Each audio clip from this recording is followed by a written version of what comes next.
এই শরীয়ত কোথায় পেল? এই ক্ষমতা কে দিল? আল্লাহ জানে।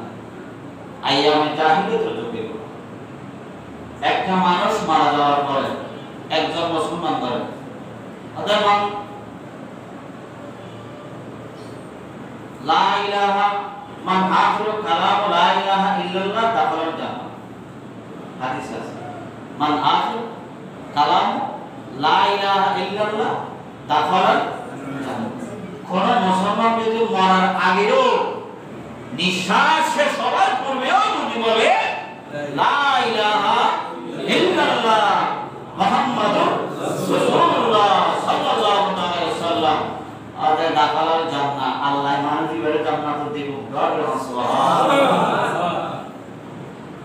সেই কারণে কিতাবে আছে কোন মানুষ যখন মারা যায় ওই মানুষকে তোমরা ওই মানুষের গীবত করিও না, ওই মানুষের গীবত করিও না। কেন? ওই মানুষ যখন মারা গেছে, কবরের বাসিন্দা হয়ে গেছে, উনি আর ভালো খারাপ আমল করার সুযোগ থাকে না। আপনারা যা ভালো বলবেন তা তার জন্য কি হবে? ফায়দা হবে। এমনি হাজার মহল না হলেও উনি তো একজন মুসলমান, কারণ দোষ করে ফেলেছে, গুনাহ করে ফেলেছে, এগুলো তো আল্লাহ দেখেছে। আল্লাহ সহ্য করতে পারলে তুমি বন্দাটা পারছো না। হ্যাঁ, তাই কোন মানুষের মারা মানুষের গীবত করা যাবে না, খারাপ বলা যাবে না। তো কি করতে হবে? ওই মানুষ যে ভালো কাজ করেছে ওই ভালো কাজগুলো কি করবে?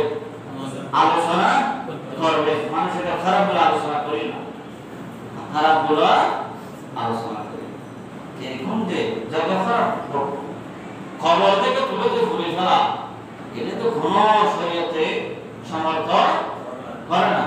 যারা না বুঝে এই কাজগুলো করতেছে আল্লাহ তাদেরকে স্টপ করার তৌফিক দান করুন। আমিন। সালাত দুনিয়া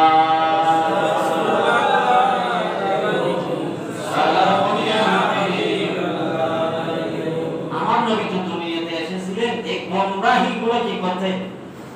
দুর্বৃত্ত করতে। এক গোমরাহি কাজগুলো, আইয়ামে জাহিলিয়াতের কাজগুলো আল্লাহ রাসূল দফন করার জন্য তো এই দুনিয়াতে এসেছেন, ঠিক কি না? এগুলো আমরা মুসলমান দাবি করি, এগুলোকে কি করতেছি? তাজা করতেছি। এগুলো আল্লাহ রাসূল অনেক দিন আগে কি করেছে?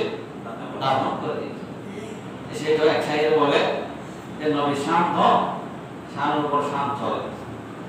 এটা এমন একটা বিষয়। শাহিদ শাহিদ আলম আলম মদিনার সুলতান, আমিনার দুলারা হালিমার জমির জান, আমিনার দুলারা হালিমার জমির জান। বলেন না, শাহিদ শাহিদ আলম আলম, শাহিদ শাহিদ আলম আলম মদিনার সুলতান, আমিনার দুলারা হালিমার এসেছিলেন দুনিয়াতে পাপী উদ্ধারিতে, এসেছিলেন দুনিয়াতে পাপী উদ্ধারিতে, গোমরাহ গাফিলের ঘুম ভাঙিতে, ইসলাম প্রচার করলেন নবী হাসেনি আল কোরআন, আমিনার দুলারা হালিমার, আমিনার দুলারা হালিমার। শাহিদ শাহিদ আলম আলম, শাহিদ শাহিদ আলম আলম মদিনার সুলতান, আমিনার দুলারা হালিমার জমির জান। সালাত দুনিয়া সালাম ইয়া হাবিব। নবী দুনিয়াতে এসেছিলেন কি করার জন্য? ইসলাম প্রতিষ্ঠা করার জন্য। জাহিলিয়াতের কাজ যেগুলো ছিল ওগুলো দফন করার জন্য, গোমরাহি মানুষগুলোকে দফন করার জন্য আল্লাহ রাসূল এই দুনিয়াতে এসেছিলেন। আল্লাহ রাসূল দফনও করেছিলেন সবগুলো। এখন আমরা যেগুলো করতেছি এগুলো আইয়ামে জাহিলিয়তের যুগে যে কাজ ছিল এই কাজগুলো এখন আবার দেখা যাচ্ছে। আল্লাহ পাক রব্বুল আলামিন আর সত্যিকার আল্লাহর ওলি যারা তারাই তো এই দেশে কি এনেছে? ইসলাম এনেছে। তাদের থেকে তো মানুষ ফায়দা পাচ্ছে, ঠিক না? আমি এমন এমন নজির দেখেছি বা শুনেছি, বলেছে মানুষ যে বিমারগুলো ডাক্তার ঠিক করতে পারে নাই, যে বিমারগুলো ডাক্তারে মেডিসিন দিয়ে ওষুধ দিয়ে ঠিক করতে পারে নাই, ওই রকম রোগীকে আল্লাহর ওলিদের মাজার পানি খেয়ে জিয়ারত করে মান্নত করে বিমার ভালো হয়েছে।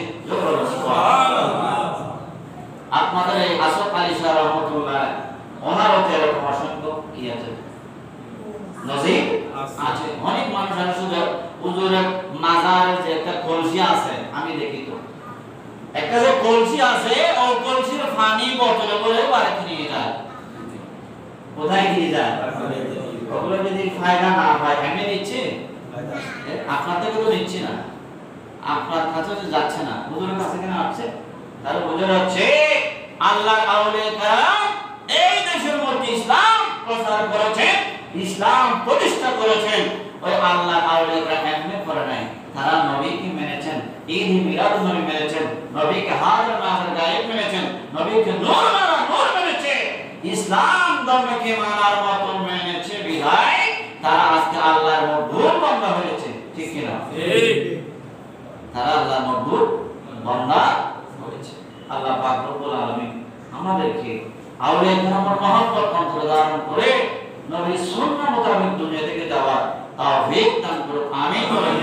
সালাতু ইয়া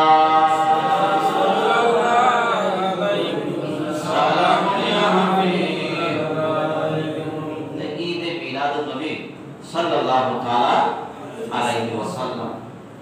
কথা আরো অনেক ছিল, আরো অনেক কথা আছে, যা পরবর্তী সময়ে আমাদের এলাকার যে সন্তানরা ওরা নাচ দিচ্ছে না, নাটকিয়ানি এনে নাচ গান ব্যান্ড আনছে না, তারা কি করতেছে? একটা ঈদে মিলাদুন নবী বলে না, ঈদে মিলাদুন নবী সাল্লাল্লাহু আলাইহি ওয়াসাল্লামের আয়োজন করতেছে। ওনারা চট্টগ্রাম জামিয়া আহমদিয়া সুন্নিয়া আলিয়ার সুনামধন্য খতিব এবং সিনিয়র আরবি প্রভাষক অনেক মুনাজারা করেছেন, যেটা আবুল কাসেম নুর সাহেবের সম্বন্ধে। আল্লামা আবুল হাসান জুবাইর রাজভী হুজুর তশরিফ আনবেন এই মাহফিলে। ওনার চেহারাও দেখতে আল্লাহ যেন নূরানি ফেরেশতার মতো কত সুন্দর। এরকম একজন আলেম আপনাদের